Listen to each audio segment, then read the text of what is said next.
এই দেশের মানুষের রাজনৈতিক অধিকারকে ফিরিয়ে আনা। ঠিক, এই দেশের মানুষের অধিকারকে যদি ফিরিয়ে আনতে হয় তাহলে আমরা একা পারবো না।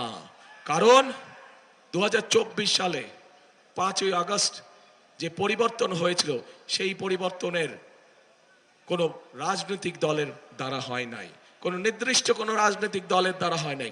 সেই পরিবর্তনে এই দেশের সকল ধরনের মানুষ, শ্রেণী পেশা নির্বিশেষে সকল মানুষ অংশগ্রহণ করেছিল বলেই সেদিন সেই পরিবর্তন সূচিত হয়েছিল।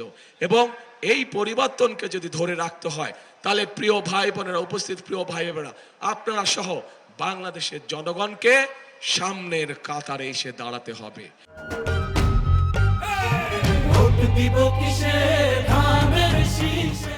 এবং সামনের কাতারে এসে দাঁড়ানোর অর্থ হচ্ছে একটি নিয়মতান্ত্রিক উপায়, একটি নিয়মতান্ত্রিক পন্থায় আমাদেরকে গণতান্ত্রিক যাত্রা শুরু করতে হবে, যা দেশের আইন অনুযায়ী, সংবিধান অনুযায়ী আগামী 12 তারিখে যে নির্বাচনটি অনুষ্ঠিত হচ্ছে সেই নির্বাচনে আপনাদেরকে বেরিয়ে আসতে হবে ঘর থেকে।